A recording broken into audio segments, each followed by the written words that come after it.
Assalamualaikum warahmatullahi wabarakatuh. Perkenalkan, saya Dimas Tania Rahma, NIM D1B018182 dari kelas F Agribisnis, Fakultas Pertanian Universitas Jambi. Pada kesempatan kali ini, saya akan membuat video mata kuliah pertanian berkelanjutan dengan dosen pengampu Bapak Insinyur Elwa Mendri, MSI, dan Bapak Endi Efran, SP, MSI. Semoga video ini bermanfaat untuk kita semua.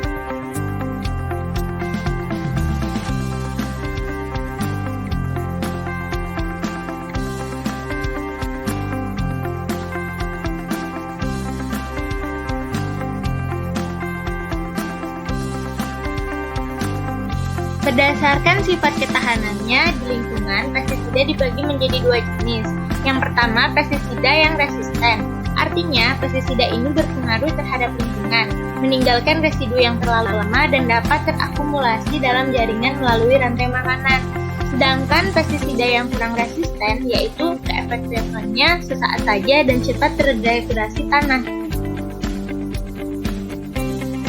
Peranan pestisida dalam bidang pertanian merupakan sarana yang berguna untuk membasmi organisme perusak tanaman, terkait dengan efisiensi, waktu, biaya, dan tenaga.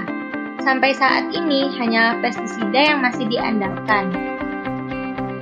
Karena pestisida sangat efektif melawan organisme perusak tanaman, terutama menyelamatkan kehilangan hasil produksi pertanian. Di balik manfaatnya, pupuk pestisida tentu saja memiliki sisi negatif. Beberapa hasil penelitian menyebutkan bahwa bahan-bahan kimia pertanian dari penggunaan pestisida memang membuat produksi pertanian meningkat, membuat pertanian lebih efisien. Tapi pada aplikasinya, penggunaan pestisida di bidang pertanian hanya sekitar 20% tepat sasaran. Sisanya jatuh mencemari tanah dan lingkungan, bahkan membahayakan manusia. Dampak penggunaan pestisida antara lain sebagai berikut.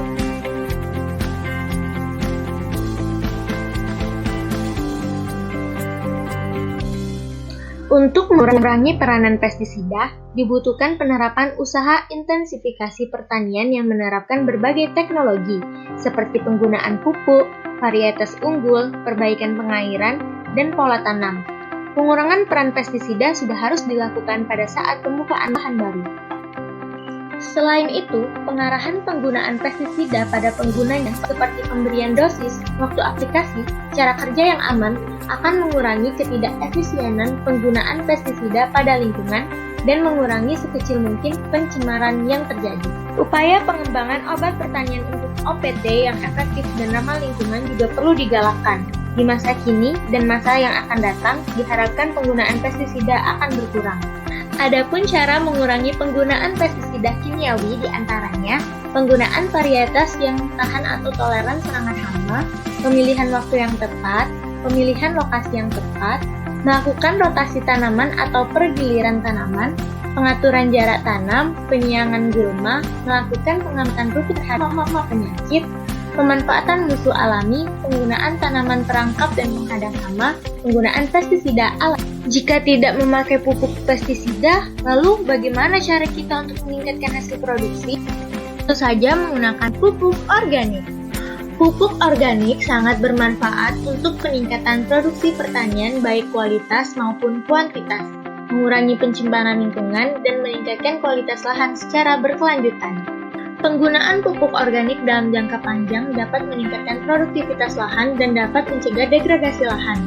Selain itu, perannya cukup besar terhadap perbaikan sifat fisika, kimia, biologi tanah, serta lingkungan. Pupuk organik yang ditambahkan ke dalam tanah akan mengalami beberapa kali fase perombakan oleh mikroorganisme tanah untuk menjadi humus.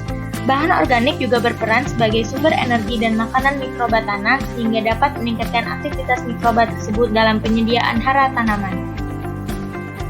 Jadi kesimpulannya kita harus bijaksana dalam memilih input pertanian mana yang harus kita gunakan dengan dampak negatifnya yang paling sedikit terhadap lingkungan agar ekosistem tetap terjaga.